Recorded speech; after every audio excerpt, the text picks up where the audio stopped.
महाराज पवित्र आहे, हा परिवारच पवित्र आहे म्हणून हे करणार. असं संत पुण्याशिवाय भेटणारच नाही. तुमची दानव जी पुण्यतिथी का करायची तर ते भेटले, ज्ञान दिलं आणि त्या ज्ञानावर आपण सुखी झालो. असं कोणी उठलं करणार नाही. झाले वेगळे सारखं पुढं आज कीर्तनाला घेतलेला अभंग ज्ञानेश्वर महाराजांचा आहे. का त्याला शेवट आहे बाप रखमा. बोला ना, बाप रखमा देव.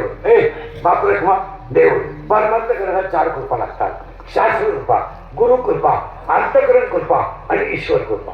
कोणी उठलं माळ झाली जमणार नाही.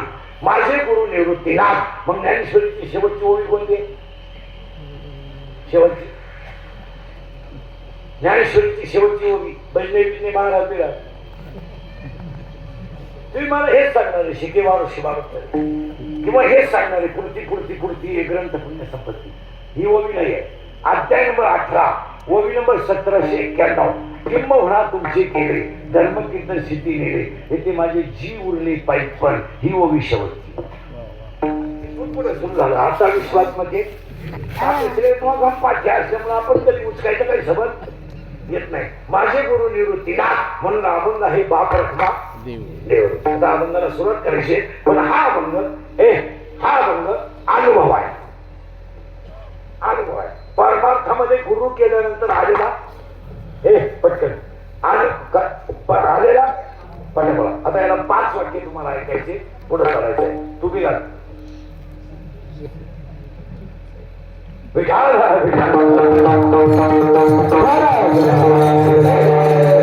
5 वाक्य ऐकायचे पुढे सरकायचे परत चालू माग ज्ञानेश्वर महाराज आहे कडवे त्याला 3 आपण सगळ्यांचा पाठ आहे पण त्याचा विचार कधी आयुष्यात कधी केला नाही. मग हा त्याचं उत्तर ऐकायचे. आता फक्त हा अभंग अनुभव आहे.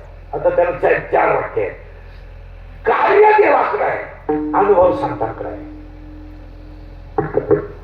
परत एक वाक्य आहे कार्य देवाकडे आहे पण कार्याचा अनुभव बोलतच नाही संतांचा आहे. गुरु केला गुरुचं पुण्य स्मरण आहे अनुभव आहे. कार्य गेलं देवाकडे पण अनुभव रूढी देवाकडे परंपरा संतांकडे. 3 दर्शन देवाकडे मार्गदर्शन संतांकडे आहे. तुम्ही स्वीकारच करते नाही त्याचा. परत चला माग कार्य देवाकडे पण अनुभव काय आहे. सृष्टी निर्माण करणं एक कंटिन्यू म्हणून केली निर्माण 14 म्हणून जग तयार करून द्यायचं जग तयार करायचं सृष्टी तयार करायची हे कार्य देवाचं आहे. पण त्या सृष्टीत कसं टाकायचं हा अनुभव. तसं जन सेवा हे नाव आहे. आम्हाला समाजाची सेवा करायची तुमची सेवा करण्याची आम्हाला संधी आमचे कोण काहीतरी घ्या पण आम्हाला सेवा करायची संधी द्या. आणि एकदा आम्ही तुम्हाला दिलं आणि तुम्ही जर आम्हाला दिलं आणि एकदा आम्ही जर तुमच्या मोकांनी बसलो तर आमच्या 20-20 पिढ्या तुमच्या खातावरून खाली उतरू शकत नाही.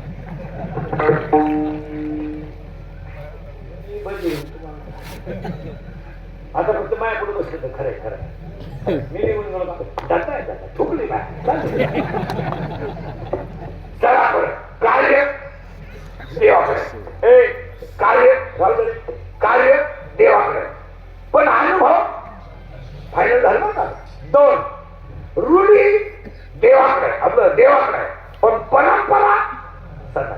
2 3 दर्शन देवाकडे पण कसं घ्यावं याचं मार्गदर्शन. दुसरे लोक गेले ट्रिप काढा तर मारा काढा करा पैसे गोळा लोकांनी काशीला झोपवलं आफ्रिका आणा घरी उरलेल्या पैशाचा घेतात रंग घाला बायकोला. काय चाललंय आंधळ घरी कुत्र खाते मला नाही जमत निघत दम. मी खरं बोलणार माणूस त्याच्यामुळे बोलते काय पण काय पैसे तुम्हाला. अहो देवाचं दर्शन म्हणजे त्याच्या बाहेर पण नाही दर्शन कसं घ्यावं याचं मार्गदर्शन संतांकडे. चला नवरा बायको पोरं तीर्थाला हे बाबीत बसायचं गप्पा हाणायच्या बर्फाचा गोळा घ्यायचा दोघांना नवरा बायकोला एकच काढली आईस्क्रीम त्यांची बाहेर काढली शाळेत काढून टाकला झाली. हे पुणे हे पुणे हे काहीच नाही किती झाली गेलं.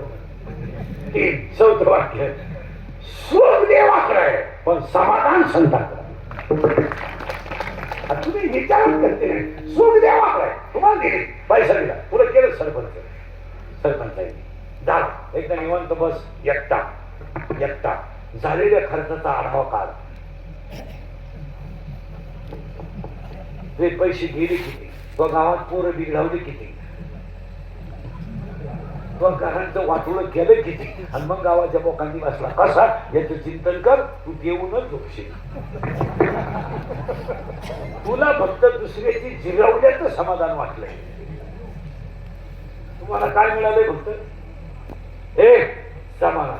देवाकडे काय सुख आणि आपल्याकडे काय.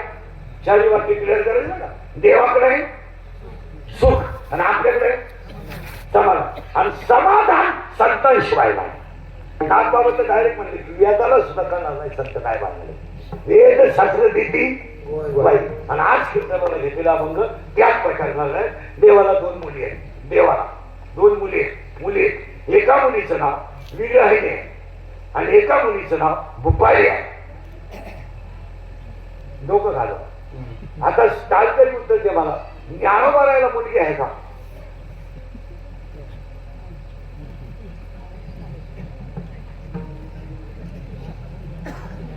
तुम्हाला एक वाक्य समज. ज्ञानोबारायचं लग्न झालं नाही पण स्त्रियांबद्दल अभ्यास इतका सुंदर ज्ञानोबारायचा तो दुसरा कोणताच नाही. भजनाची सुरुवात कीर्तनाची सुरुवात कोणत्या अभंगाने करते आणि त्याच्यात पहिला शब्द काय आला.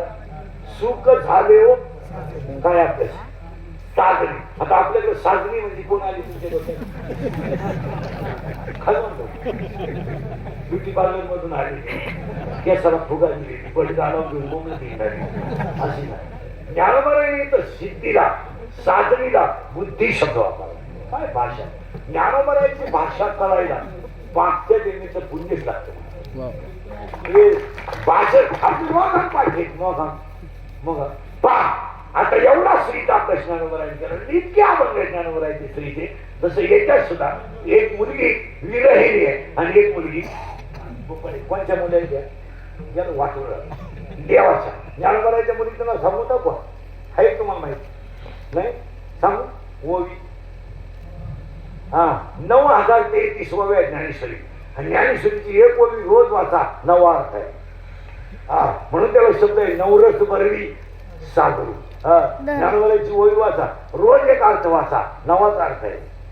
9वाच अर्थ आहे. 9वाच म्हणजे तुम्ही पहा किती सगळे कीर्तनकार तपासा महाराष्ट्रातले प्रत्येकाकडे कुणाचं तरी टाचं नाही.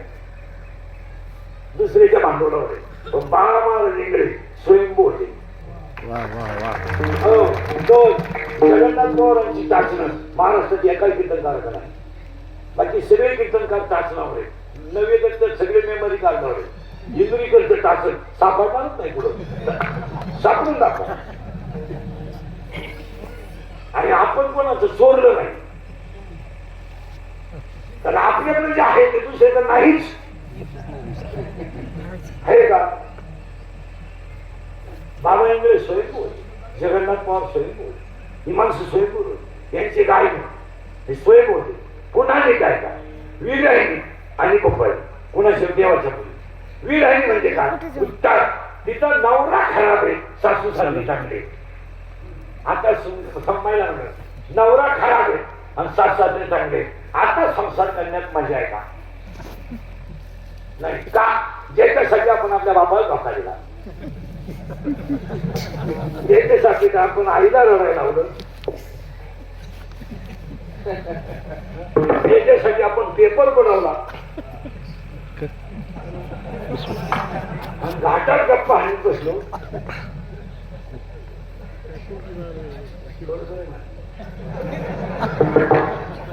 ज्याला धोका दिला तो जर चांगला नसेल तर ती दुःखी आहे आणि त्या दुःखीचं नाव विरहिणी आहे.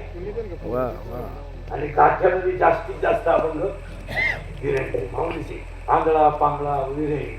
आता भुपाळी जी आहे हिचं उलट आहे. हिचा नवरा खराब होता सासू सासरे चांगले होते. कोणाचे विरहिणी. पण हिचं उलट आहे. हिचा असं आहे सासू सासरे खराब आहे नवरा चांगला आणि नवरा चांगला आहे तिचं नाव भुपाळी. आता भूपाळी भूप आई भू म्हणजे पृथ्वी आणि आई म्हणजे भगवान. भगवंताला पृथ्वीवर अवतीर्ण करण्यासाठी जे गायन केलं जातं त्याला भूपाळी म्हणतात. भूपाळीचा अर्थ असा आहे एक भूप आली. दुसरं शब्द आहे भूप आली आली आली भूप आली. भूप आली या शब्दाचा अर्थ असा आहे गायक वादक. गायक वादक नाही गायक. मालकंस चंद्रकंस तुडी भैरव, आयर भैरव, कलावती, चंद्रवती, भूप, रागेश्वरी, आसवरी, तुडी, भैरव, आयर भैरव, हे सगळे जे राग आहेत, राग आहे.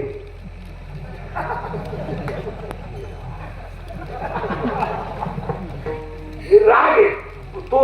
तुडी, कलावती, चंद्रकंस, मानकंस. राजा विक्रमाला 7.5 लागली होती. गाळे काय काही गाळे आणि 7.5 लागल्यावर त्याच्या कोणातून शब्द गेलता व शनी महाराज जन्माला आले. तेव्हा शनी महाराज जन्माला आले तर प्रधानाचे डोळे गेले, गोळे आंधळे झाले आणि मग तो म्हणला असा मुलगा जन्माला येऊन उपयोग काय. तेव्हा त्याला शनी महाराजांनी सांगितलं मी तुझ्या राशीत आल्यावर याचा चमत्कार तुला मी दाखवे. शनी महाराज त्याच्या राशीत आले. त्यानं घोडा विकायला नेला. तो घोड्यावर त्याला बसून पाहायला लावलं. तो घोडा गेला, नगरीत गेला. तो घोडा गायब झाला. गोष्ट सांगायची नाही मला. घोडा गायब झाला. तो घोडा गेला. तो रात्री एखाद्या घरी मुक्कामाला गेला.